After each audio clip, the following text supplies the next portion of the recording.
शुभदिन कोटिलिंगेश्वर स्वामी सानिध्यो एकलिंग प्राण प्रतिष्ठापनांतर आदित्यादि नवग्रह दोष निवारण प्रायश्चित्तार्थ पूजां करिष्ये जन्म नक्षत्र दोष नाम नक्षत्र दोष अंगारक दोष सर्पदोष काल सर्पदोष मृत्यु वाहन खंडांतर दोष निवारण प्रायश्चित्तार्थ करिष्ये ओम नमः शिवाय। ఇక్కడ నవగ్రహ శాంతి జరుగుతుంది। నేను జన్మ నక్షత్ర దోష నామ నక్షత్ర దోష అంటే దీని అర్థం ఏమిటంటే జన్మ నక్షత్రం అంటే మీరు పుట్టిన నక్షత్ర ప్రకారం పెడితే జన్మ నక్షత్రము, నామ నక్షత్రం అంటే నీ తల్లి తండ్రి పేరు దేవుని పేరు ఏమన్నా పెడితే నామ నక్షత్రము। ఈ రెండు నక్షత్రాలు ఏమేమి దోషముని పరిహారం కానీ నవగ్రహ శాంతి చేస్తున్నారు। మీకు ఎటువంటి నవగ్రహ దోషాలు పరిహారం గ్రహ బలాలు బాగుంటే మరి అన్ని సక్సెస్। గ్రహ బలం ఎప్పుడు బాగలేదు, మనం చేసే ప్రత్యేక తొందరలో సమస్య వస్తూనే ఉంటుంది కాబట్టి పుణ్యక్షేత్రము ఆ నవగ్రహ శాంతి చేస్తున్నారు। ఎటువంటి గ్రహదోష పరిహారం కానీ మనసులో ప్రార్థన చేసుకోండి। అక్షతల ओम आदित्यादि नवग्रह सकल ओम रक्तवर्णम रक्तमाल्यां रक्तगंधा रघुदाचोविदं दिव्य प्रक्षणं कुर्वाणां ग्रामंडले प्रविष्टं सांगं सायं सपत्नी समुद्रा समेत सर्व अलंकार देवता प्रत्यय सूर्य देवताभ्यो स्थापयामि पूजयामि चंद्रग्रह देवताभ्यो नमः स्थापयामि पूजयामि।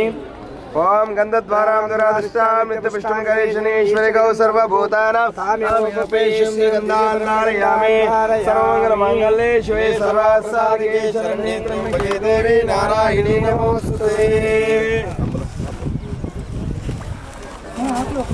आका वक्का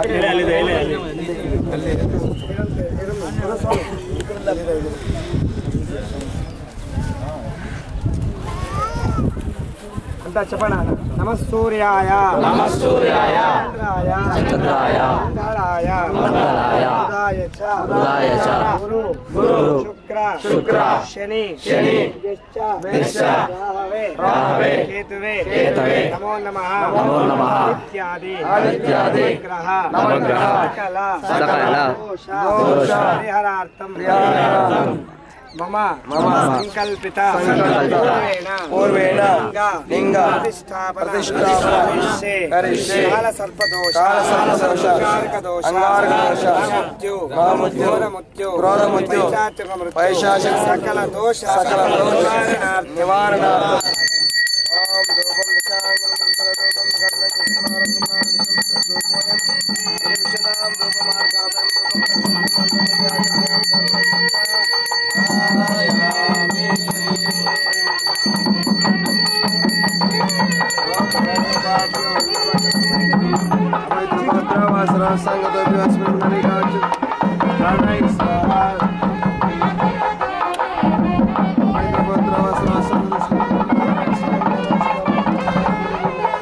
नैवेद्यं सर्पं रक्षां धारयामि।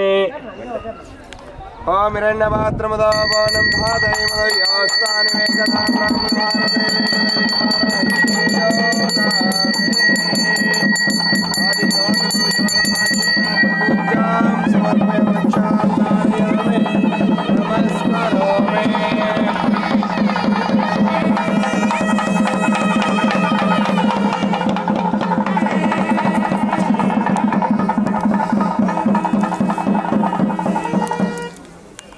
ఇప్పుడు నవగ్రహ శాంతి అయింది। నవగ్రహ శాంతి చేసాం కదా, దాన్ని ఇంకా మనకు కొన్ని ఒక బెనిఫిట్స్ ఏమి తెలుసుకోవాలి కదా, దానికి ఏమి మనకు ఒక లాభం ఉంది, దానికి ఒక ప్రతిఫలం ఏమేమి తెలుసుకోవాలి। నవ అంటే 9 గ్రహాలు అన్నమాట। 9 గ్రహాలు నవగ్రహాలు ఎవరికి ఫస్ట్ ఆరాధన పూజ చేస్తాము? సూర్యునికి పూజ చేస్తాం। సూర్యుడు ఏమిటి కారకుడు? ఆరోగ్యాన్ని కారకుడు। ఆరోగ్య భాగ్యం అంటే అన్ని భాగ్యాలు ఉన్నాయి, ఆరోగ్య భాగ్యం ఒకటి లేదంటే ఎన్ని భాగ్యాలు ఉన్నాయి లేనట్లే కాబట్టి ఆరోగ్య భాగ్యం ఇచ్చి కాపాడే భగవంతుడు అంత సూర్యుని ఆరాధన చేసుకుంటాం। నవగ్రహ ఫస్ట్ మధ్యస్థానం సూర్యుడు ఉంటాడు అనమాట। రెండోది చంద్రుడు, ఒడ్లు పెట్టింటాము।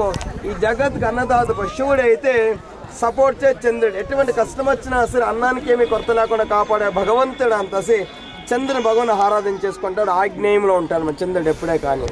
మూడోది అంగారకుడు తొగిరిబేడు అంటే కందిపప్పు పెట్టుకుంటాము. 27 నక్షత్రాలు ఉంటాయి. అంగారక దశలో ఎవరన్నా పిల్లలు జననం అయితే ఈ పెండ్లి అనే సమస్య డిలే అయితే వస్తారో పోతారు, సంతాన ప్రాప్తి డిలే అవుతూ ఉంటుంది, మనం కష్టానికి ప్రతిఫలం దొరికేలేదు. అలాంటి సమస్య ఉండేవాళ్ళు అంగారక ఆరాధన చేస్తే పరిహారం అయితే అని ఉత్తర దక్షిణాభిముఖంలో ఉంటాడు అంగారకుడు అనమాట. 4వది బుధుడు. పెసలు పెడతాము లేదా పెసలు గింజలు పెడతాము. విద్యకారక బుద్ధికారక కుటుంబంలో 10 మంది ఉంటారు అన్నా తమ్ముళ్ళు. 10 మందికి ఒకే మైండ్ సెట్ ఉంటే ఆ సంసారం అట్లే దీనిదే అభివృద్ధి జరుగుతుంటుంది.